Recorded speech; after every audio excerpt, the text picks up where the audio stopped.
Subscribers. सबसे पहले मैं HPL चैनल के माध्यम से अपने सब्सक्राइबर्स और व्यूअर्स का स्वागत करता हूं। आज का जो चैनल है वह क्लास 10th के आज का क्लास जो है 10th के बच्चों के लिए है, जो छात्र आपके CBSE पैटर्न से पढ़ते हों या बिहार बोर्ड के पैटर्न से पढ़ते हों, एग्ज़ाम देने जा रहे हों, उनके लिए यह जो चैनल है, यह जो आज का स्टडी मटेरियल HPL क्लासेस के माध्यम से दिया जा रहा है, वह बहुत ही लाभकारी है और बहुत ही उपयोगी है। तो सबसे पहले हम लोग ये देखते हैं कि जो हम चैनल के द्वारा आपको दे रहे हैं उससे आपको क्या लाभ हो रहा है। तो उसका लाभ जो है आपको देखने से ही होगा। आप वीडियो को बार बार देखेंगे तभी जो है आप उससे लाभान्वित होंगे, अपने मित्रों को दिखाएंगे तो ये वीडियो ये आपको जो है आपको भी समझ में आएगा और ये जो स्टडी मटेरियल है या जो पढ़ाया जाता है वो आपको ज़्यादा समझ में आएगा। तो आइए अब हम चैनल के इस पैटर्न को शुरू करते हैं और क्वेश्चन को देखते हैं कि क्वेश्चन क्या है। सबसे पहले ये क्वेश्चन दिया है कि identify the given simultaneous linear equation about their types, मैंने इसके टाइप्स के बारे में आपको आइडेंटिफाई करना है। टाइप्स में मैंने बताया है कि टाइप्स जो होता है इसका जो है फर्स्ट आपका टाइप्स होता है वह कंसिस्टेंट होता है, सेकेंड टाइप जो होता है वह इनकंसिस्टेंट होता है और थर्ड होता है वह कोइंसिडेंट होता है। तो फ्रेंड आप लोग जानते हैं कि ये जो इक्वेशन आपको दिया हुआ है ये इक्वेशन क्या है। तो ये इक्वेशन जो है हमें पहले पहचानना है और पहचान करके ये देखना है कि कौन सा इक्वेशन जो है आपका कंसिस्टेंट है, और कंसिस्टेंट है तो उसका ग्राफ के द्वारा सॉल्यूशन निकाल देना है, दैट्स ऑल, और कुछ नहीं है इसमें। तो सबसे पहले हम लोग क्या करेंगे कि हम लोग इसका जो है आइडेंटिफाई करेंगे। तो ये फर्स्ट इक्वेशन है और ये आपका सेकेंड इक्वेशन है। तो सेकेंड इक्वेशन जो है यहाँ छूट गया है, सेकेंड इक्वेशन डाल लेते हैं, सॉरी। अब यहाँ देखिए फर्स्ट इक्वेशन से हम लोग जो है सॉल्यूशन निकालते हैं, चलते हैं अपने प्रोसीजर की ओर चलते हैं।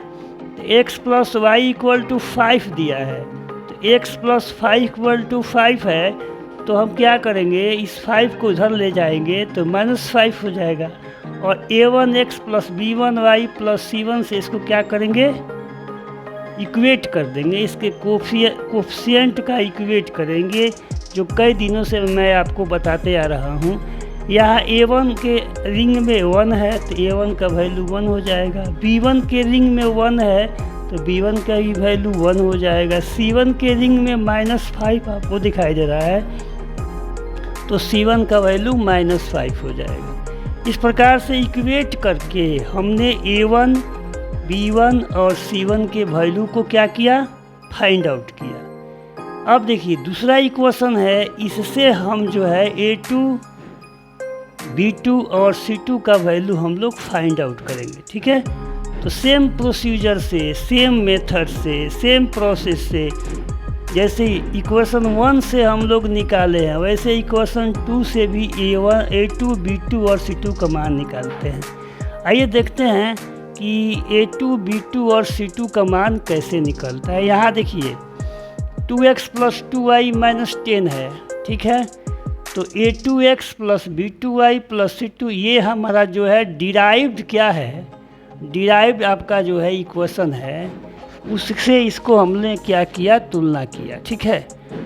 तो इक्वेट कर दिए किसका, x का, y का और c2 का। x का इक्वेट में a2 है, इस x के इक्वेट में आपका 2 है, तो a2 के रिंग में 2 है तो a2 = 2 हो गया, b2 = 2 हो गया, c2 = -10 हो गया। इतना करने के बाद अब हमारे पास a1, a2, b1, b2 और c1, c2 ये सारे वैल्यू हमारे पास क्या हो गए, फाइंड आउट हो गए। अब हम क्या करेंगे, अब ये करेंगे कि जो है इसका वैल्यू निकालेंगे, A1/A2 निकालेंगे तो A1 मालूम है 1 है, A2 मालूम है 1/2 है, P1/B2 1/2 हो जाएगा, C1/C2 -5/-10 है तो माइनस माइनस यहाँ से क्या हो जाएगा, कैंसिल हो जाएगा, तो यहाँ 1/2 हो जाएगा। तो यहाँ हम देख रहे हैं कि A1/A2, B1/B2, C1/C2 जो वैल्यू है सब इक्वल है। तो इक्वल होता है तो हमने जो पहले भी आपको बताया है इस चैनल के माध्यम से कि जब तीनों इक्वल होता है, तो वह साइमल्टेनियस इक्वेशन क्या होता है जी, तो वह साइमल्टेनियस इक्वेशन एक कंसिस्टेंट ही होता है, लेकिन उसका एक अलग प्रकार में उसको रखा जाता है। उसको डिपेंडेंट कह लीजिए चाहे कोइंसिडेंट कह लीजिए, तो उसका नोमेनक्लेचर जो रखा गया है, नामकरण रखा गया है, वह उसके ग्राफ के आधार पर रखा गया है। ठीक है, तो कैसे उसका ग्राफ आएगा, तो मैं पहले ही बता दे रहा हूँ कि ग्राफ जो इसका आएगा वह एक दूसरे पर क्या है ही सिचुएटेड होगा, स्थित होगा, कोइंसिडेंट ग्राफ होगा। तो वो हम फाइंड आउट करने जा रहे हैं कि किस तरह से ग्राफ होगा, ग्राफ का नेचर क्या होगा, इस सब आपको मैंने बताने जा रहा हूँ, इसको ध्यान से देखेंगे। इक्वेशन 1 जो है, इससे हम क्या करेंगे, एक ऑब्जर्वेशन टेबल तैयार करेंगे जो कि एक्स वाई के लिए सॉल्यूशन सेट का काम करता है।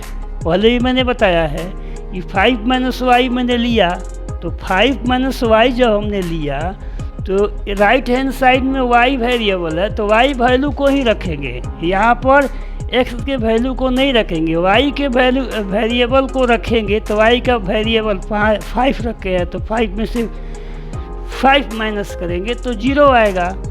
1 रखेंगे तो 5 में से 1 माइनस करेंगे तो 4 आएगा। उसके बाद से 2 रखेंगे तो 3 आ जाएगा। 3 रखेंगे तो 5 - 3 मतलब 2 होगा।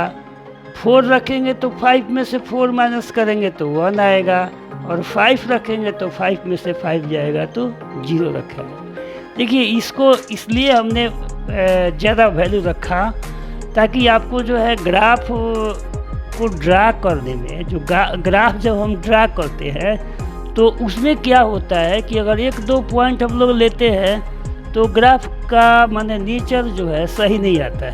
अगर 3 या 4 पॉइंट या 5 पॉइंट लेते हैं तो ग्राफ का जो नेचर आता है बिल्कुल क्लियर आता है, बिल्कुल साफ आता है, और उसका इंटरसेक्शन पॉइंट जो है बिल्कुल ही क्या है, एक पॉइंट पर आता है। तो ये सब चीज़ केयरफुल रहना है, देखना है। बनाते समय हमें ये चीज़ का ध्यान देना है कि हम ऐसा कोई मिस्टेक न करें जिससे क्या हो, हमारा जो है क्वेश्चन जा कर के गलत हो जाए, सारा परिश्रम व्यर्थ हो जाएगा। अगर एक मिस्टेक होगा, एक माइनर मिस्टेक होगा तो मेरा सारा परिश्रम व्यर्थ हो जाएगा। इसलिए मैं वैसे गलती करना ही नहीं है, हमें वैसा गलती करना ही नहीं है, उसकी ओर जाना ही नहीं है। तो यहाँ देखिए, इसमें जो ऑब्जर्वेशन टेबल बनाया गया वो चीज़ है। अब इक्वेशन 2 को देखते हैं। 2x + 2y = 10 है जी, तो 2x को करेंगे तो 10 - 2y। यहाँ देखते हैं कि सब में 2 है, तो सब में 2 है तो ईच टर्म में 2 से डिवाइड कर देते हैं। देखिए 2 से डिवाइड किए, यहाँ किए तो हमारा इक्वेशन जो आ गया x = 5 - y आया। अब यहाँ देखिए, ये इक्वेशन देखते हैं 3 और ये इक्वेशन देखते हैं 4, दोनों क्या है, आइडेंटिकल है। आइडेंटिकल इक्वेशन का मतलब ये होता है कि जो उसके कोफिशिएंट है या बिल्कुल एक जैसे दिखाई देते हैं, x 5 y आइडेंटिकल इक्वेशन ऐसे होते हैं। तो इसमें आपको अलग से ऑब्जर्वेशन टेबल नहीं बनाना है, इसी ऑब्जर्वेशन टेबल से आपका काम चल जाएगा। लेकिन मैंने आपको सहूलियत के लिए, आपके कन्वीनियंट के लिए मैंने क्या किया कि उसी ऑब्जर्वेशन टेबल को एक बार फिर जो है सामने लिख दिया, ताकि आपको पढ़ते समय कोई दिक्कत महसूस ना हो। क्योंकि मेरा प्रयास रहता है कि मैं उस मेथड को फॉलो करूं जिस मेथड से आप जो है उसको आसानी से फॉलो कर जाएं, समझ जाएं और बना लें और एग्ज़ाम में आपको अच्छा मार्क्स आए। तो यहाँ देखिए उसी चीज़ को मैंने यहाँ लिखा, स्केल लिया। तो स्केल में हम लोग 10 डिवीज़न को पहले 2 यूनिट लेते थे, अब यहाँ 1 ले रहे हैं, इसलिए कि मैक्सिमम हमको 5 तक ही नंबर दिया है। तो मैक्सिमम जब 5 तक का नंबर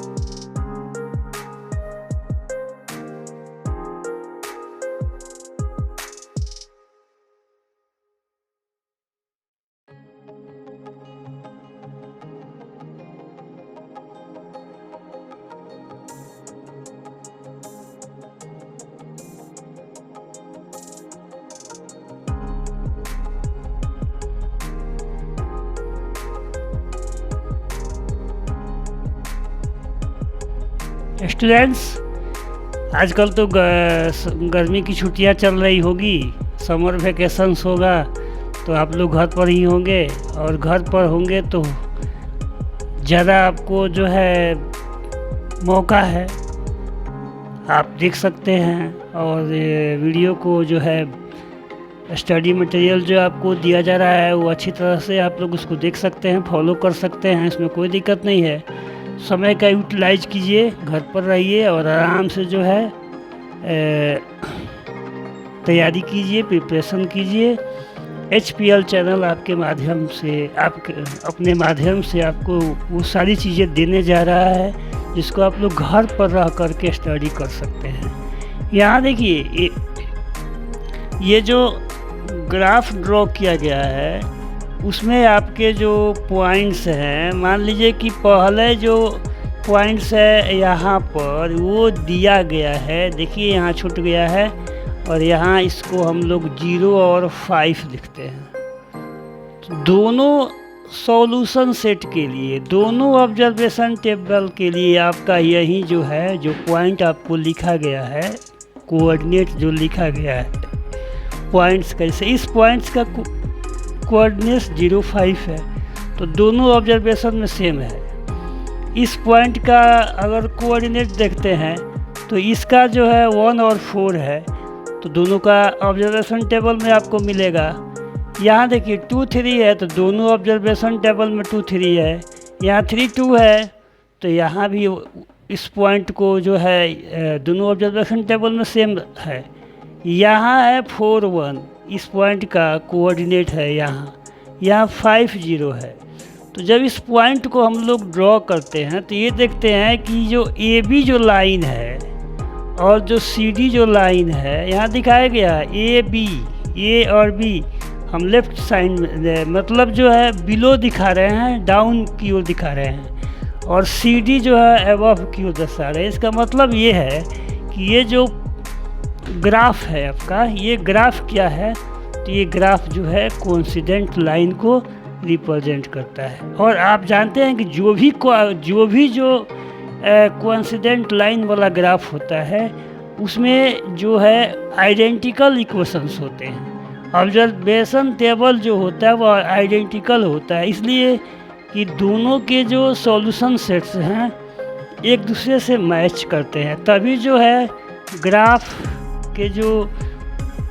पर जो कोऑर्डिनेट्स आते हैं, पॉइंट के कोऑर्डिनेट। डियर स्टूडेंट्स, अब आपके सामने जो क्वेश्चन मैं इस चैप्टर का देने जा रहा हूँ वह क्वेश्चन इस प्रकार से है। देखिए ये क्वेश्चन नंबर 2 है, तो यहाँ कह रहा है कि x - y = 8 है, तो इसको हम जो है a1x + b1y + c1 से जब इसके कोफिशिएंट x, y और c1 से जब इक्वेट कर रहे हैं तो क्या आ रहा है, देखिए a1 का वैल्यू यहाँ कुछ नहीं है, 1 है, तो 1 हिडन है, इसलिए a1 का वैल्यू 1 आएगा।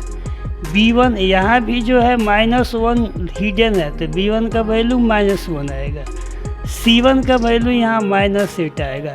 ये हमेशा केयरफुल रहिएगा कि अगर किसी वेरिएबल के पहले कोई संख्या नहीं है तो उसका जो कोफिशिएंट 1 लिया जाएगा, विथ प्रॉपर साइन के साथ लिया जाएगा, साइन को नहीं छोड़ना। अगर प्लस है तो +1 देंगे, माइनस है तो वहाँ -1 देंगे। अगर इसमें आप अगर मिस्टेक करते हैं तो ये आपका क्वेश्चन टोटली का टोटली रॉन्ग हो जाएगा, ठीक है।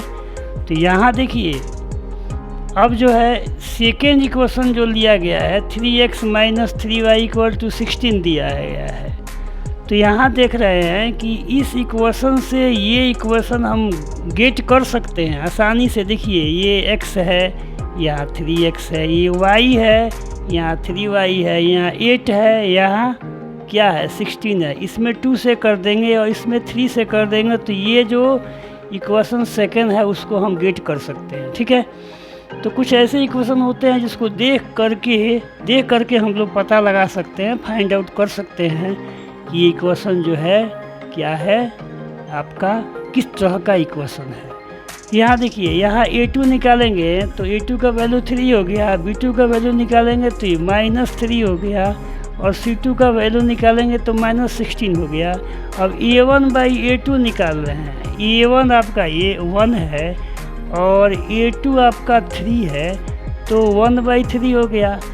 b1 यहाँ -1 है और b2 यहाँ -3 है तो -1/- 3 करेंगे तो माइनस और माइनस कैंसिल हो जाएगा ना कैंसिल, तो हो जाएगा तो 1/3 हो गया। अब c1/c2 है तो -8 है और -16 है तो माइनस माइनस यहाँ से भी कैंसिल हो जाएगा, और 8 और 16 का डिवाइड करते हैं, शॉर्टेस्ट फॉर्म में लाते हैं तो 1/2 आता है। तो यहाँ क्या देख रहे हैं, यहाँ ये हम लोग देख रहे हैं कि a1 और a2 और b1 और b2 इक्वल हो जा रहा है, लेकिन c1/c2 जो है अलग आ जा रहा है, क्योंकि a1/a2 और b1/b2 1/3 आएगा, जबकि c1/c2 का जो वैल्यू होगा वह क्या होगा जी, तो 1/2 आ गया। अब इस कंडीशन को जब हम देखते हैं और चार्ट के द्वारा जो पढ़ाया गया है आपको प्रीवियस क्लासेस में, अगर आप चैनल को ध्यान से देखते होंगे तो उसमें आपको ये बताया गया, एक चार्ट बना करके, लंबा सा एक चार्ट बना करके मैंने उसको समझाया है, तो वो काफ़ी यूजफुल है। a1/a, अब ये जो इक्वेशन है वह किस तरह के इक्वेशन को फॉलो करता है जी, तो वह इनकंसिस्टेंट जो है, इनकंसिस्टेंट साइमल्टेनियस इक्वेशन को आइडेंटिफाई कराता है। और इसमें क्या हमें देखना है कि इनकंसिस्टेंट जो साइमल्टेनियस इक्वेशन है उसका ग्राफ हमेशा जो है पैरेलल आता है, और हम जानते हैं कि पैरेलल जो है लाइंस कभी भी जो है मिलता नहीं है, कभी भी इंटरसेक्ट नहीं करता है। जब इंटरसेक्ट नहीं करता है तो उसका सॉल्यूशन निकलेगा नहीं, तो सॉल्यूशन जब नहीं निकलेगा तो हमारा मकसद क्या है कि हम ग्राफ क्यों खींचें जब उसका सॉल्यूशन निकलेगा ही नहीं। इसलिए उसको वहीं पर ड्रॉप कर देते हैं, छोड़ देते हैं। यहाँ लिखा भी गया है, so no any solution can get and that's why need not have to draw the graph. इसलिए ग्राफ खींचने की कोई आवश्यकता आपको नहीं है। अब आते हैं क्वेश्चन नंबर 3 पर। तो 2x + y - 6 = 0 है, ठीक है। इसको हम इक्वेशन 1 मान लेंगे। उसके बाद से अब वही जो प्रीवियस प्रोसेस है उसी को हम लोग फॉलो करेंगे, क्योंकि मेथड सब क्वेश्चन के लिए अलग अलग नहीं होता है, प्रोसेस सेम होता है, क्वेश्चन आपके अलग होते हैं। एग्ज़ाम में जो क्वेश्चन दिए जाएंगे वो अलग अलग होंगे, लेकिन बनाने का जो मेथड है बिल्कुल ही आपको जानना है कि कौन सा मेथड किस में लगेगा। यही तो मैथ है। अगर आप उसको समझ गए तो समझिए कि झोली में आपका मैथ है, उसको आप सॉल्व करके हंसते खेलते आएंगे एग्ज़ाम में।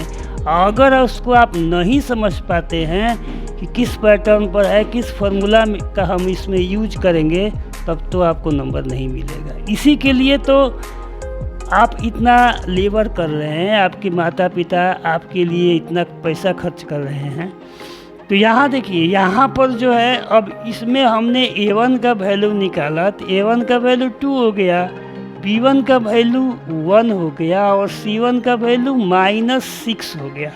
ठीक है जी।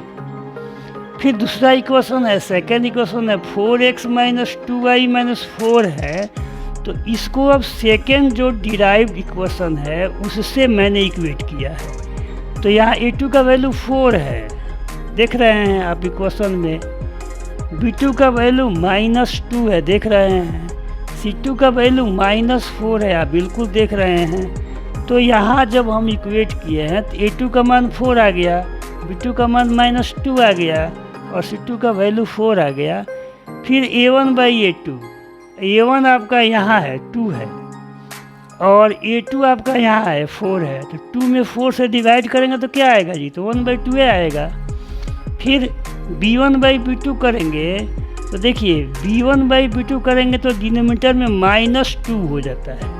तो अब देखिए -2 डिनोमिनेटर में हटाने के लिए एक प्रोसेस होता है कि न्यूमरेटर और डिनोमिनेटर दोनों में -1 से हम लोग मल्टीप्लाई कर देते हैं। ठीक है।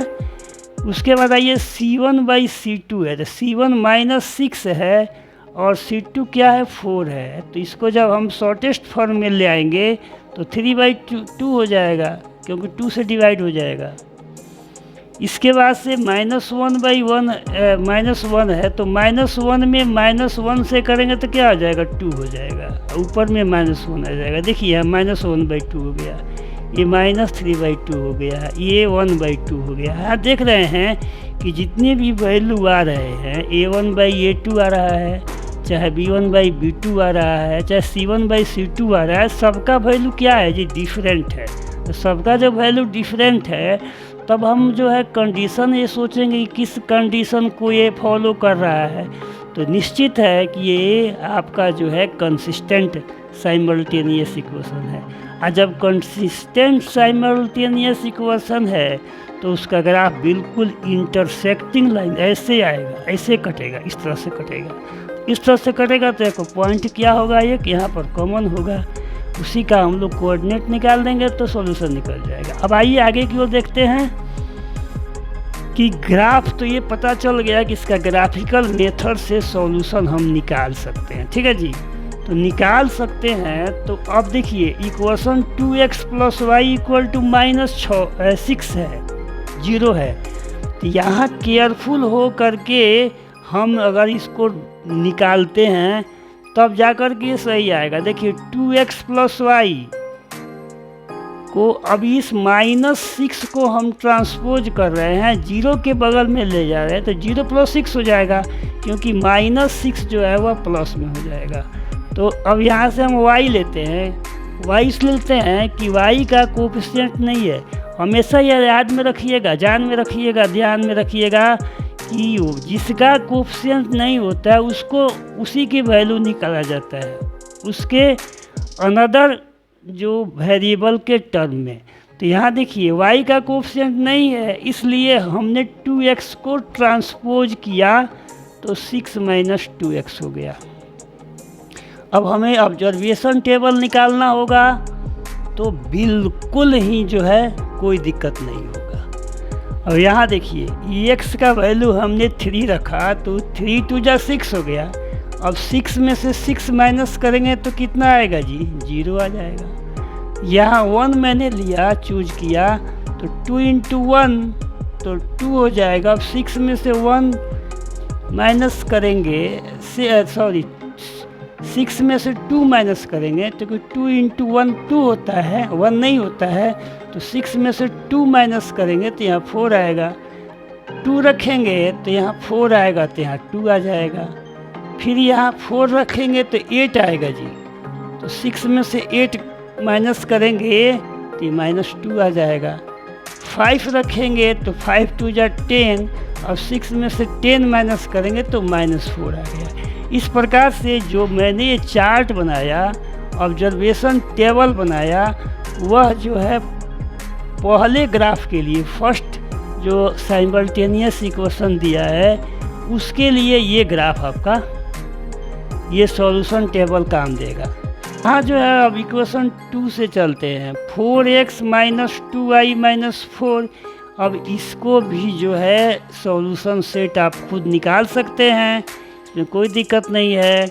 इसमें 2 से डिवाइड कर दिए हैं तो ये आ गया है, फिर 2 को उधर लेके गए हैं तो आपका ये इक्वेशन आएगा। माइनस से क्या करेंगे, माइनस से डिवाइड कर दिया -1 से तो आपका ये आ गया है। 2x को पहले कर दें तो ये आ गया। इसका ऑब्जर्वेशन टेबल जैसे ये है वैसे वो भी है। देखिए यहाँ जो मैंने ग्राफ ड्रॉ किया है तो इस ग्राफ ड्रॉ करने में बहुत ही जो है प्रिकॉशंस मैंने लिया है, वैसा प्रिकॉशंस आप भी ले सकते हैं। देखिए यहाँ तो पहला काम ये किया है कि मैंने कि आपको स्केल लिया है ना, तो 10 डिवीज़न जो होगा वह OX एक्सिस होगा चाहे OX एक्सिस होगा, उस पर हम 1 यूनिट लिखें। यहाँ से यहाँ तक 10 है, फिर यहाँ से यहाँ तक 10 है, फिर यहाँ से यहाँ तक 10 है, फिर यहाँ से यहाँ तक 10 है, फिर यहाँ से यहाँ तक 10 है। हर 10 डिवीज़न पर हमने एक लिया है, चाहे वह OX एक्सिस हो चाहे वह OY एक्सिस हो। यहाँ बीच में आपको मालूम होता है कि वह क्या होता है जी, ये ओरिजिन होता है। ये क्या होता है, ये ओरिजिन होता है जो यहाँ इरेज हो चुका है। अब यहाँ देखिए यहाँ भी OY एक्सिस पर भी वही चीज़ किया गया है। 10 डिवीज़न यहाँ इरेज हुआ है तो यहाँ मैंने डाल दिया। यहाँ से 10 डिवीज़न, ये 10 डिवीज़न, ये 10 डिवीज़न, ये 10 ये सब 10 डिवीज़न। यहाँ से काउंट करेंगे ग्राफ पेपर पर तो 10 जैसे आएगा वहाँ 1 लिखेंगे, अगला 10 आएगा वहाँ 2 लिख देंगे, अगला 10 आएगा तो 3, नेक्स्ट 10 आएगा तो यहाँ लिखेंगे, नेक्स्ट 10 आएगा तो यहाँ 5 लिखेंगे। इस तरह से लिखते जाएंगे और यही प्रोसेस जो है OX axis, OX axis, OY axis और OY डैश एक्सिस पर हम लोग क्या करेंगे, इसको वो पॉइंट आउट करेंगे। अब देखिए एक चीज़ ध्यान में रखिएगा, OX एक्सिस और OY एक्सिस हमेशा जो है पॉजिटिव होता है। यहाँ देखिए OX डैश एक्सिस और OY डैश एक्सिस ये निगेटिव होता है। तो जब हम पॉइंट को दिखाते हैं, अब देखिए यहाँ हमने तो ये रिप्रेजेंट कर दिया है ना, अब रिप्रेजेंट कर दिया तो पॉइंट भी मैंने यहाँ दिखा दिया आपके सहूलियत के लिए। जैसे ये ग्राफ मैंने ड्रॉ किया, ठीक है, तो ये 30 यहाँ पॉइंट लिखे हैं, ये 4 - 2 यहाँ लिखा गया है, ये 5 - 4 यहाँ लिखा गया है, ये 1 और 4 यहाँ लिखा गया है। आप कमज़ोर छात्रों के लिए मैं थोड़ा सा उसको हिंट भी कर दे रहा हूँ कि ये पॉइंट कैसे लिया जाता है। ऐसे मान लीजिए 1 और 4 लिया गया है, तो पहले 1 है तो 1 हम x में देखेंगे तो x का 1 ये हुआ। अब उसके बाद y में 4 है तो ये ऐसे आगे की ओर बढ़ेंगे, यहाँ से ऐसे ये पॉइंट होगा 1 4 का। 2 2 लेना है मान लीजिए, तो 2 से अगर हम ले रहे हैं तो यहाँ ऊपर जाएंगे और यहाँ से ऐसे जाएंगे। जैसे कि 2 2 को हमको दर्शाना है तो ये ग्राफ हमारा है, ठीक है जी। अगर 2 2 को दर्शाना है तो यहाँ 2 पॉइंट है और यहाँ 2 पॉइंट है, तो यहाँ से हम एक हॉरिजॉन्टल लाइन खींचेंगे और यहाँ से एक वर्टिकल लाइन खींचेंगे, तो ये जो पॉइंट हमको दिखाएगा यही 2 2 का होगा, ठीक है। तो यहाँ 2 2 हो गया। 3 और 0, तो 3 तो आपका जो एक्सिस पर ही होगा क्योंकि y में 0 क्या है, एक्सिस पर ही होता है। यहाँ देखिए 4 - 2 अगर दिखाना है आपको, यहाँ मैं फिर आपको समझा रहा हूँ कि ग्राफ बहुत क्रिटिकल चीज़ है। 4 दिखाना है यहाँ पर, तो x का तो 4 ये हुआ, मान लेते हैं 4x का ये हुआ, ठीक है, और इधर 4 हुआ x का, और 0 दिखाना है तो y पर तो 0 ये हुआ, तो यहाँ से हम लोग जाएंगे तो ये आपका ये 4 0 हो जाएगा, और इधर दिखाएंगे तो ये चूँकि -4 है तो -4 0 हो गया। मान लीजिए कि आपको दिखाना है 2 दिखाना है 2, और यहाँ दिखाना है -2 दिखाना है, तो 2 से यहाँ जाएंगे और -2 से यहाँ जाएंगे तो ये आपका पॉइंट हुआ। तो इस तरह से ये ग्राफ जो है आपको जो है ये बताया जा रहा है। इस ग्राफ को आप लोग जो है फॉलो कर सकते हैं, देख सकते हैं, प्रैक्टिकली जो है आप लोग इसको ड्रा कर सकते हैं। यहाँ देखिए, जब मैंने ग्राफ ड्रॉ किया तो ये P पॉइंट पर ये कट कर रहा है। तो P पॉइंट पर कट गया तो P से हमने हॉरिजॉन्टल लाइन ड्रॉ किया, वर्टिकल लाइन ड्रॉ किया और ये हॉरिजॉन्टल लाइन हुआ। हॉरिजॉन्टल लाइन का मतलब होता है पैरेलल टू अर्थ। तो ये पैरेलल टू अर्थ है, तो इससे ये हमको क्या देगा, x का वैल्यू देगा, और वर्टिकल जो होगा वो हमें y का वैल्यू देगा। तो यहाँ से वर्टिकल है 2 और हॉरिजॉन्टल है 2, तो x का वैल्यू 2 हो जाएगा और y का वैल्यू भी 2 हो जाएगा। तो इस तरह से हम ग्राफ को खींचते हैं, ड्रा करते हैं। इंटरसेक्टिंग लाइंस आपको स्पष्ट दिखाई दे रहा है कि ग्राफ क्या है, इंटरसेक्टिंग लाइन है। तो डियर स्टूडेंट्स, आज आप बहुत कुछ सीखे और सिखाया तो बहुत जाता है, लेकिन उसको देखने से और बार बार वीडियो को देखने से, बार बार जो है उसको ऑब्जर्वेशन टेबल है या ग्राफ अलग से प्रैक्टिकली ड्रा करने से जो आपको अनुभव प्राप्त होगा वह किसी माध्यम से आपको नहीं प्राप्त होगा। आप मेहनत कीजिए और आप खुद जो है प्रैक्टिकली इसको सॉल्व कीजिए, खुद बनाइए और खुद जो है ऑब्जर्वेशन टेबल जो है उससे मैच कीजिए। अपना खुद का ऑब्जर्वेशन टेबल बनाइए, खुद का ग्राफ बनाइए, ग्राफ पेपर ले लीजिए, उसको अच्छा से प्रैक्टिस कीजिए और आपको निश्चित रूप से समझ में आएगा। कोई ऐसा चीज़ नहीं है जो आपको नहीं समझ में आएगा। जो ये यहाँ बताया जा रहा है उसको आप बस वीडियो को जूम कर कर के देखते रहिए और ग्राफ खुद बनाइए, खुद तैयार कीजिए। HPL चैनल आपके माध्यम से है, आपकी सभी समस्याओं को मैं दूर करूँगा। फिर मिलते हैं कल। अगर वीडियो अच्छा लगे तो सब्सक्राइब कर दीजिए और फिर मिलते हैं कल इसी चैनल पर। फिर एक बार थैंक यू।